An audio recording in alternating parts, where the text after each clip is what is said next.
যে আমাদের এই তাওহীদের জ্ঞান আমাদের পুরুষদের চেয়ে মহিলাদেরকে বেশি শিক্ষা দিতে হবে, কারণ তাদের মধ্যে বেদাত খোরাফাত সবচেয়ে বেশি।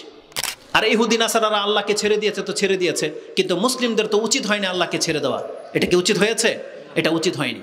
জানেন আল্লাহ সুবহানাহু ওয়া তাআলা কোরআনে কি বলেছেন? আচ্ছা, তার আগে একটা কথা বলি। যেহেতু পর্দার আড়ালে মা বোনরা রয়েছেন, কেন যেন আমার মনে হচ্ছে যদি তারা সামনে হতো তাহলে কথাগুলো একরকমই হতো এবং তাদের সম্পর্কে মাঝে মাঝে কিছু কথা বেরিয়ে যেত। যেহেতু তারা আড়ালে আছে, তাদেরকে যেহেতু দেখতে পাচ্ছি না, এই জন্য ব্রেন তাদের কথা ভুলে যায় মাঝে মাঝে। তো তাদেরকে স্মরণ করে দেওয়ার জন্য একটা কথা বলি। যেহেতু আমার পূর্বে এক ভাই, আমাদের ভাই, তিনি যথেষ্ট যোগ্য এবং আমি তো ভয় পাচ্ছিলাম যে তার কথা শোনার পরে এখন হয়তো আপনারা উঠে চলে যাবেন, আমার কথা হয়তো আপনাদের মজা লাগবে না। কারণ কি, যাদেরকে আল্লাহ সুবহানাহু ওয়া তাআলা সুরত দিয়েছেন, কণ্ঠ দিয়েছেন, মাশাআল্লাহ, তাদের থেকে আমরা অনেক নিচে। কারণ তাদের কণ্ঠের মধ্যে আল্লাহ অনেকটা জাদু প্রভাব দিয়েছে, যেটা মানুষকে জয় করতে পারে। যদি আল্লাহ আমাদেরকে ওই কণ্ঠ দেননি, তো একদিক থেকে এলমের দিক থেকে ওই ভাই আমাদের চাইতে অনেক মর্যাদাবান, যদিও তিনি আগে করেছেন, কিন্তু ওনার এখন করা উচিত ছিল। তো উনি মহিলাদের সম্পর্কে, নারীদের সম্পর্কে যথেষ্ট কথা বলেছেন। আমি মনে করি, যদিও আমাদেরকে এটা স্মরণ করিয়ে দেওয়া হয় যে মহিলাদের জন্য কিছুটা ওয়াজ করেন, আর ভাই এ কথাও বলেছেন আমাদের সব ওয়াজ নারী পুরুষ সবার জন্য। আমাদের ওয়াজ কাদের জন্য? খুতবা কাদের জন্য? সবার জন্য। এই যে কোরআন আল্লাহ নাজিল করেছেন, এটা কি শুধু পুরুষদের জন্য না মহিলাদের জন্য? সবার জন্য। কিন্তু মা বোনরা অনেক সময় এই জিনিসটা ভুলে যায়, তারা মনেই করে না। তারা মনে করে কি এগুলো সব পুরুষদের আলোচনা, পুরুষদের ওয়াজ। একজন মহিলা ঘরের মধ্যে যদি বলেন না যে আপনি বই পড়েন না কেন, কিতাব পড়েন, সে খুঁজেই পায় না কোন বই পড়বে। বেদাতীদের মহলে বিয়ে শাদীর মধ্যে আমরা দেখেছি, বিয়ে শাদীর মধ্যে কেউ যদি বই গিফট করে না, ওই যে অনেক সময় খেতে এসে গিফট করে, কি বই গিফট করে জানেন? বেহেশতি জেওয়ার, মকসুদুল মুমিনিন, ওই বাসর রাতের আদব, এগুলা, বুঝছেন? সন্তান প্রতিপালন। এটা যেমন উদাহরণটা হয়েছে কেমন জানেন? আমাদের স্কুলে আগে গরুর রচনা পড়াইতো। কি পড়াইতো? গরুর রচনা। আচ্ছা বলেন তো দেখি, আমি জীবনে গরু পালি নাই, আর যারা গরু পালছেন, এখন গরু সম্পর্কে আমি তো রচনা পড়েছি, আমার বেশি জ্ঞান না যে গরু পালে তার বেশি জ্ঞান? নিঃসন্দেহে যে গরুর সাথে থাকে, গরুর সারাদিন দেখে, গরু পালে, অবশ্যই সে আমার চাইতে বেশি জ্ঞানী, অবশ্যই। আমি যেমন পড়ে জেনেছি গরুর 4 পা, উনি না পড়েও জানে গরুর 4 পা, নাকি না? তা আমাদের মা বোনদেরকে যখন কেউ এই কথা শিখায়, বাসর রাতের আদব, সন্তান প্রতিপালন, আমি মনে করি এটা যারা বই পড়েছে তাদের চাইতে অনেক বেশি আমাদের মা বোনরা জানে, তাই নয় কি? কিন্তু দেখা যায় যে আমাদের সমাজের মানুষ চিন্তা করে না যে আসলে কার জন্য কোন বই। মহিলাদেরকে দেবে পর্দার বিধান, হায়েজ নিফাসের কিতাব, না হয় ওই যে জিকিরের ওজিফা, দেখবেন প্রায় ঘরে নামাজের পদ্ধতি, ওজিফার বই আছে। কিন্তু আপনি ভুলে গেছেন আসল জায়গাতে আমাদের ত্রুটি রয়ে গেছে। আমি যদি আপনাদেরকে জিজ্ঞেস করি, একজন পুরুষের নাজাতের জন্য সর্বপ্রথম বলেন তো দেখি কোন কিতাব পড়া উচিত? বলেন, এক বাক্যে বলেন, কি পড়া উচিত? কোরআন। তাহলে একজন মহিলার নাজাতের জন্য কি পড়া উচিত? কোরআন পড়া উচিত। কোরআন কি শুধু পুরুষদেরকে বুঝতে হবে নাকি মহিলাদেরকেও? মহিলাদেরকেও বুঝতে হবে। কিন্তু আমাদের সমাজের মহিলারা কি এটা মনে করে? তারা মনে করে না। তারা মনে করে বেশি জোর হাফেজ হওয়া, কিন্তু কোরআন যে বুঝতে হবে এটা যে তাদেরও দায়িত্ব, এটা অধিকাংশ মা বোনরা মনে করে না। আমি এই লক্ষ্যে দুই একটা কথা বলি। দেখেন, আব্দুল্লাহ ইবনে মাসউদ রাদিয়াল্লাহু তাআলা আনহুর কাছে একজন মহিলা আসছে, বলতেছে আপনি নাকি আমাদের উপরে লানত করলেন, যে যারা ব্রু প্লাট করে, এমন একটা মহিলা ব্রু প্লাট করেছে, বলছে আপনি নাকি আমাদের মহিলাদের উপরে লানত করেছেন, আপনি নাকি বলছেন যে আল্লাহ লানত করেছে। বলছে হ্যাঁ, আল্লাহ কোরআনে কথা বলেছেন যে যারা ব্রু প্লাট করবে এমন মহিলাদের উপরে আল্লাহর লানত। সেই মহিলার জবাবটা কি জানেন? সুবহানাল্লাহ। তিনি বলতেছেন, কারাতু কিতাব আল্লাহ, আমি আল্লাহর পুরা কোরআনটা পড়েছি, কোনো একটা আয়াতের মধ্যেও এই কথা আমি পাই নাই যেটা আপনি বললেন। আমি অন্য সেন্সে হাদিসটাকে পেশ করবো এখন, কিন্তু আমি আপনাকে যেটা বোঝাতে চাচ্ছি যে একজন মহিলার কত বড় সাহস থাকলে কথা বলতে পারে আব্দুল্লাহ ইবনে মাসউদের সামনে যে আমি কারাতু কিতাব আল্লাহ, আমি আল্লাহর কিতাবটা ফার্স্ট টু লাস্ট পড়েছি, কোথাও এই আয়াত নাই। এটা কত চ্যালেঞ্জের সাথে বলেছে। বাস্তবে কিন্তু এই আয়াত কিন্তু নাই কোরআনে, যে ব্রু প্লাট করলে মহিলাদের উপর লানত করা হবে। বাস্তবে কি এই আয়াত কোরআনে নাই, কিন্তু আব্দুল্লাহ ইবনে মাসউদ যে বললেন আছে, বলছেন লাউ কারাতি ওয়াজাদতি, যদি সত্যি সত্যি তুমি আল্লাহর কোরআনটাকে পড়ার মতন পড়তা, তাহলে অবশ্যই তুমি ব্রু প্লাট করলে যে লানত পড়ে যায় এটা তুমি পাইতা। তো বলছে দেখান কোথায় আছে। তখন বলতেছে তুমি কি এই আয়াত পড়ো নাই, ওমা আতাকুমুর রাসূলু ফাখুযুহু ওমা নাহাকুম আনহু ফান্তাহু? তুমি কি আয়াত পড়ো নাই যে আল্লাহ কথা বলে নাই যে মুহাম্মদ তোমাদেরকে যা দেবে তা গ্রহণ করে আর যা থেকে নিষেধ করে খবরদার তা থেকে বেঁচে থাকবা? বলছে হ্যাঁ আছে। তো বলতেছে লানা রাসূলুল্লাহ সাল্লাল্লাহু আলাইহি ওয়াসাল্লাম, আল্লাহর রাসূল লানত করেছে এই বুরু প্লাটকারীর উপরে, আলগা চুল যারা ব্যবহার করে তাদের উপরে, দাঁত যারা চিকন করে তাদের উপরে। এটা আল্লাহর রাসূল লানত করেছে। আর আল্লাহর রাসূলের কিন্তু আমি কোন সেন্সে আপনাকে দেখাতে চাচ্ছি যে একজন মদিনার মহিলা কতটা বিচক্ষণ, কতটা জ্ঞানী, বলেছে আমি পুরো কোরআন পড়েছি, লানতের আয়াত তো আমি পাইনি। কিন্তু আমাদের মহিলারা বলতে পারবে? আমরা যদি বলি নামাজ সম্পর্কে একটা আয়াত বলেন, এগুলো আমি জানি না, সূরা ফাতিহার অর্থই জানে না। এটা হওয়া উচিত নয়। আমাদের প্রত্যেকটা মুসলিম মহিলাকে জ্ঞানী হতে হবে। আমি আপনাকে দেখাই মহিলাদের দৃষ্টিভঙ্গি কেমন হওয়া উচিত। উম্মে সালামা রাদিয়াল্লাহু তাআলা আনহা, যতগুলো জ্ঞানী মহিলা আছে তাদের মধ্যে উম্মে সালামা রাদিয়াল্লাহু তাআলা আনহা হচ্ছেন একজন, উম্মাহাতুল মুমিনিন, রাসূল সাল্লাল্লাহু একজন স্ত্রী, আমাদের মা, অত্যন্ত জ্ঞানী মহিলা। রাসূল সাল্লাল্লাহু তার বিচক্ষণতার কারণে তাকে বিয়ে করেছিলেন, অত্যন্ত জ্ঞানী। তিনি একদিন বলতেছে যে আমি মানুষের মুখে শুনতাম হাউজে কাউসার সম্পর্কে, কিন্তু রাসূল সাল্লাল্লাহু আলাইহি ওয়াসাল্লামের মুখে কোনোদিন শুনিনি। কাযালিক একদিন আমি হঠাৎ শুনলাম যে মসজিদ নববীতে হাউজে কাউসার নিয়ে আলোচনা হচ্ছে। যে হাদিসটা এখন বলবো আলহামদুলিল্লাহ নাম্বার আমার মনে আছে, ওটা আপনি হাউজে কাউসারের অধ্যায় পেয়ে যাবেন 9 নাম্বার পর্বে, হাদিস নাম্বার যতটা আমি জানি 5868, 5868 নাম্বারে পেয়ে যাবেন মুসলিম শরীফে, 5868 মানাকিবিল আনসার 44 নাম্বার অধ্যায় কিতাবুল ফজিলতের মধ্যে পেয়ে যাবে 9 নাম্বার পর্বে, হাউজে কাউসারের পর্বে। তাতে আছে উম্মে সালামা রাদিয়াল্লাহু তাআলা আনহা, তিনি বলতেছেন যে যাকারা রাসূলুল্লাহ সাল্লাল্লাহু আলাইহি সাল্লাম, তিনি হাউজে কাউসার নিয়ে আলোচনা করতেছেন। ওয়াল জারিয়াতু তামশুতুনি, আর আমার দাসী বা আমার খাদেমা বা আমার বালিকাটা আমার মাথার চুল আঁচড়াচ্ছিল। আর তার ঘরটা কিন্তু মসজিদে নববীর সাথে লাগা, কারণ রাসূল সাল্লাল্লাহু আলাইহি ওয়াসাল্লামের প্রত্যেক বিবির ঘর মসজিদে নববীর পাশেই ছিল। তো রাসূল সাল্লাল্লাহু আলাইহি ওয়াসাল্লাম বক্তব্য দিচ্ছেন আর তিনি ঘরে বসা, তার চুল আঁচড়াচ্ছেন একজন খাদেমা মেয়ে। হঠাৎ করে রাসূল সাল্লাল্লাহু আলাইহি ওয়াসাল্লাম বলতেছেন ইয়া আইয়ুহান নাস, হে মানুষ তোমরা শোনো।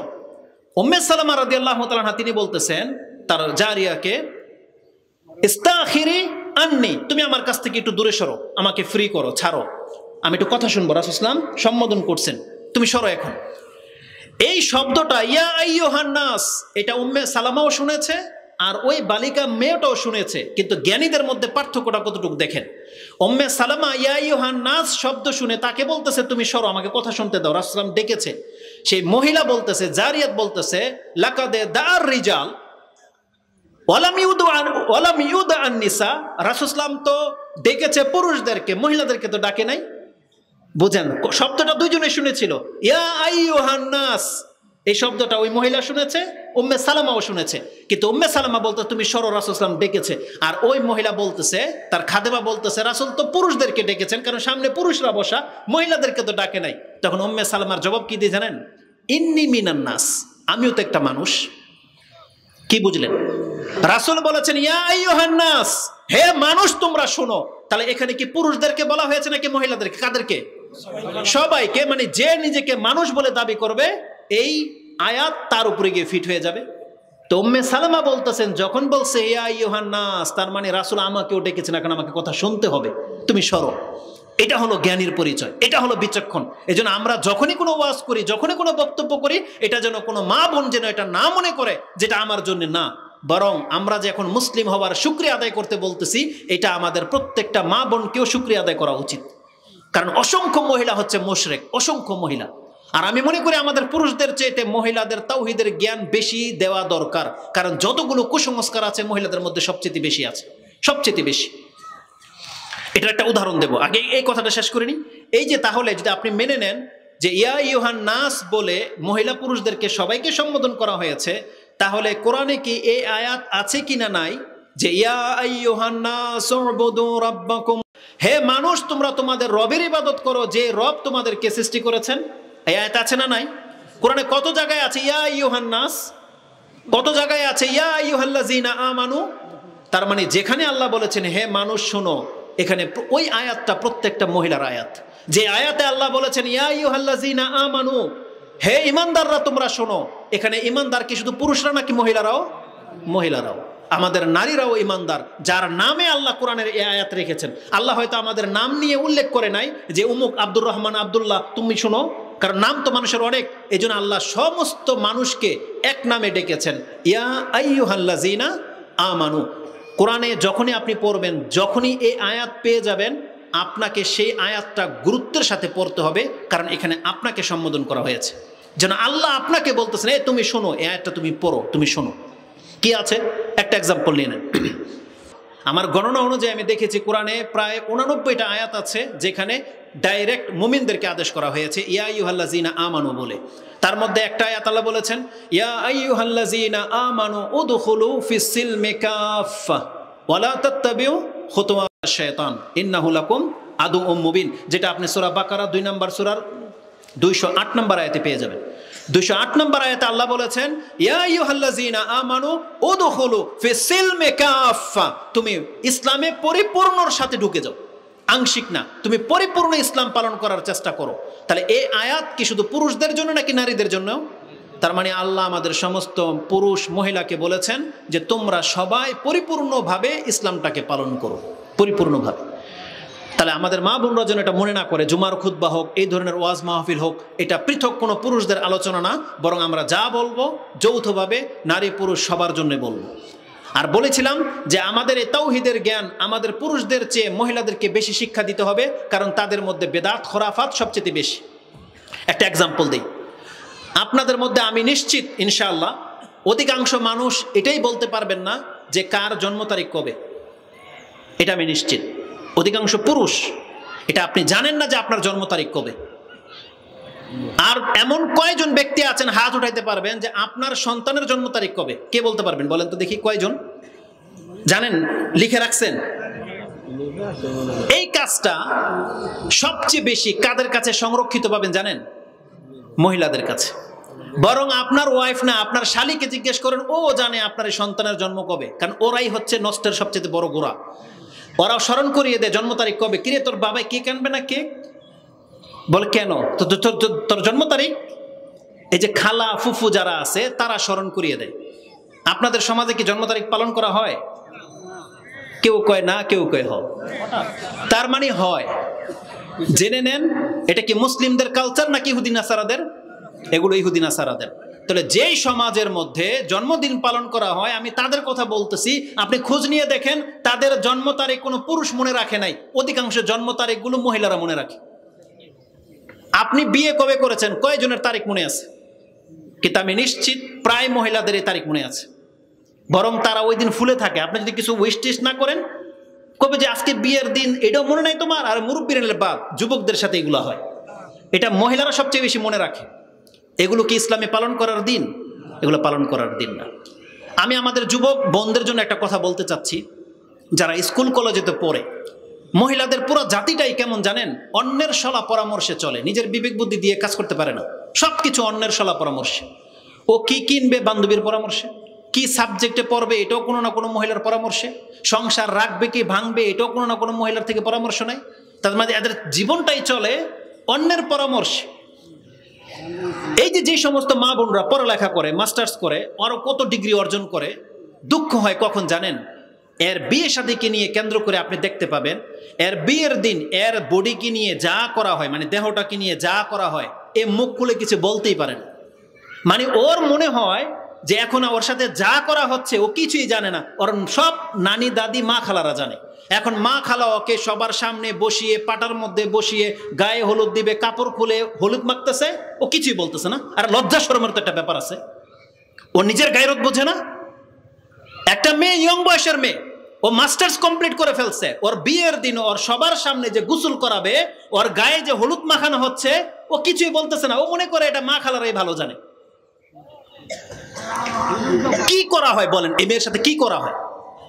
আরে যারা বেহায়া সমাজ, নোংরামি, আমরা তাদেরকে দেখেছি বিয়ের দিন ওই মেয়েকে প্রথম জামাইয়ের দুলাভাই আছে না, ও কোলে নেয়, অথচ এ কিছুই বলে না, গায়রতি নেই তার মধ্যে। দেওয়ার ভাবি এরা কোলে নেয়, ওর কোনো গায়রত নাই। একজন মহিলা যখন প্রেগনেন্ট হয়, তার বাচ্চা পেটে আসে, ও বলতেই পারবে না 3 মাসের সময় কি করতে হয়, 6 মাসের সময় কি করতে হয়, 7 মাসের সময় কি করতে হয়। ও যদি দেখাইতে পারে যে ইসলামের কোনো কিতাবের মধ্যে এই নিয়ম আছে, অথবা স্কুল কলেজের কোনো কিতাবের মধ্যে এই নিয়ম আছে, দেখাইতে পারবে না। কারণ ইসলামে এমন কোনো নিয়ম বলেই দেওয়া হয় নাই যে 3 মাস বলে কিছু আছে, 6 মাস বা 9 মাস 7 মাস এগুলো বলে কিছু আছে, ইসলামে কোনো কিছু দেওয়া হয় নাই। কিন্তু দেখেন অধিকাংশ মহিলাদের ঘরের মধ্যে এগুলো পালিত হয়। আমাদের সমাজে, আপনাদের যেটা আহলে হাদিস সমাজ বললেন, হয়তো আপনাদের এখানে হয় না, কিন্তু আমাদের সমাজে যেগুলো হয়, দুই একটা নমুনা দিলে আপনি বুঝতে পারবেন যে কি হয়। 6 মাসে বা 7 মাসে আমি দেখেছি ওই হামেল যিনি গর্ভবতী মা, তাকে নিয়ে আসা হয়, রাতে অনুষ্ঠান করে, মিষ্টি জাতীয় কিছু পিঠা বানানো হয়, আশেপাশে কয়েক বাড়ি থেকে সুন্দর সুন্দর পিচ্ছিদেরকে নিয়ে আসা হয়, বাচ্চাদেরকে নিয়ে আসা হয়। তখন এই মহিলা রাতে ওই বাচ্চাদেরকে খাইয়ে দেয়। কেন জানেন? বলতেছে যে ওর মায়া তৈরি হবে, ওর নিজের বাচ্চার প্রতি একটা দরদ তৈরি হবে। আবার কোনো কোনো বাচ্চা যদি একটু বড় হা করে তখন ধমক দেয়, ছোট হা করতে হয় কেন? কারণ ও যত বড় হা করেছে ওর পেটের বাচ্চা এত বড় মোকলা হবে। এই যে যে কুসংস্কার, আমি কিন্তু এগুলো বানায় বলতেছি না, বাস্তব আমাদের সমাজে হয়। তারপরে তারা যখন বাথরুমে যায়, এই যে ম্যাচের কাঠি, খালি কাঠি বক্স, ম্যাচের বক্স, ওটার মধ্যে একটা ম্যাচের শলাকা থাকে, একটা তার কাটা থাকে, একটা হলুদ থাকে, একটা রসুন থাকে, এটা তার কোমরের মধ্যে লাগানো থাকে। এটা নিয়ে তারা বাথরুমে যায়, অন্ধকারে যায়। কেন? এগুলো সব হচ্ছে কুসংস্কার। তারপরে বাচ্চা যখন ভূমিষ্ঠ হয়, আপনি ঘরে ঢুকতে পারবেন না আগুনের উপর দিয়ে না যাওয়া ছাড়া। একটা আগুনের পাতিলে রাখা হয়, তারপরে নিম পাতা রাখা হয়, কত কি করা হয়, যেগুলো আমাদেরকে ইসলাম কোনোদিন শেখায় নাই। তা আমি আমাদের এই সমস্ত মা বোনদেরকে বলবো, তাদেরকেও তো আল্লাহ একটা বিবেক দিছে, তাকে তার ধর্ম জানতে হবে না? যখন এই মেয়েটার বিয়ে হবে তাকে জানতে হবে না যে তার গায়ের কোথায় হাত দিতে পারবে না দিতে পারবে, এটা তাকে জানতে হবে না? কোনো পরবা করে? ধর্ম যে শিখতে হবে, এগুলো কোনো পরবা করে? তারা পরবা করে না। সমাজ চলতেছে সমাজের গতিতে, না, এটা মোটেও জায়েজ নাই। এজন্য এই সমস্ত কুসংস্কার থেকে বাঁচতে হলে তাদেরকে ইসলামের জ্ঞান দেওয়া এটা অতীব জরুরি, অতীব জরুরি। সবচেয়ে বড় কথা হচ্ছে তারা আল্লাহর হক কি জানে না, আল্লাহর হক কি জানে না। একজন মা বোন তার স্বামীর হক জানে, বা স্বামীর চাইতে হকের চাইতে বেশি করে ফেলে, এমনটাও করে বহু মহিলারা আছে। হিন্দুদেরকে দেখে দেখে, হিন্দুরা যেমন তাদের স্বামীকে দেবতা মনে করে, মুসলমান মহিলারাও, বা হুজুরদের বক্তব্য একটা দোষ আছে, হুজুররা যখন বক্তব্য দেয় মহিলাদের সামনে এমন ভাবে পেশ করে যেমন স্বামী তোমার রব, এমন ভাবে পেশ করে, যার ফলে কি হয়, অধিকাংশ মহিলারা বেনামাজি হলেও দেখা যাবে যে স্বামীর সাথে নাফরমানি করে না, বা স্বামীর সাথে বেয়াদবি করে না, বা স্বামী যদি নাজায়েজ কোনো কাজের আদেশও করে মহিলা সেটা পর্যন্ত মেনে নেয়, ওই নাজায়েজ কাজের মধ্যে সে অংশ নেয়। কিন্তু সেটা ভুলে গেছে যে আমার স্বামী আমার রব না, আমার স্বামী আমার রাজ্জাক না, বরং আমার মালিক হচ্ছেন আল্লাহ। আমাকে আল্লাহর সন্তুষ্টি অসন্তুষ্টি খেয়াল রেখে চলা উচিত। একজন মহিলা তার স্বামীর সন্তুষ্টি অসন্তুষ্টিটাকে যতটা খেয়াল রাখে, তার চেরানাও তিনি আল্লাহর সন্তুষ্টিটাকে খেয়াল রাখে না। এটা আমি বিনা বাড়াবাড়িতে বলতে পারি, কারণ অধিকাংশ মহিলা হচ্ছে বেনামাজি, অধিকাংশ মহিলা হচ্ছে বেপরদায় থাকে। তাহলে আল্লাহর হক আগে না তার স্বামীর হক আগে? অবশ্যই আল্লাহর হক আগে। এজন্য আমাদের মা বোনদের এটা মেসেজ অবশ্যই থাকবে, আপনি আল্লাহকে চেনার চেষ্টা করেন, আপনি শিরিক থেকে বাঁচার চেষ্টা করেন। কোন কথা বললে শিরিক হয়, কোন কথা বললে বিদআত হয়, এগুলো আপনাদেরকে জানতে হবে। আর এই ধরনের ওয়াজ মাহফিলগুলোতে এবং খুতবাগুলোতে আপনারা নিয়মিত আসবেন এবং ওই কিতাবগুলো পড়বেন যেটার মধ্যে আল্লাহ সুবহানাহু ওয়া তাআলার পরিচয় শিক্ষা দেওয়া হয়েছে। প্রথম ফরজ হচ্ছে আল্লাহর কালাম, আল্লাহর কিতাব আপনাদেরকে পড়তে হবে। আল্লাহ সুবহানাহু ওয়া তাআলা সূরা আহজাবের মধ্যে বলেছেন এই কথা, 33 নম্বর সূরার 34-35 এই আয়াতগুলো পড়েন।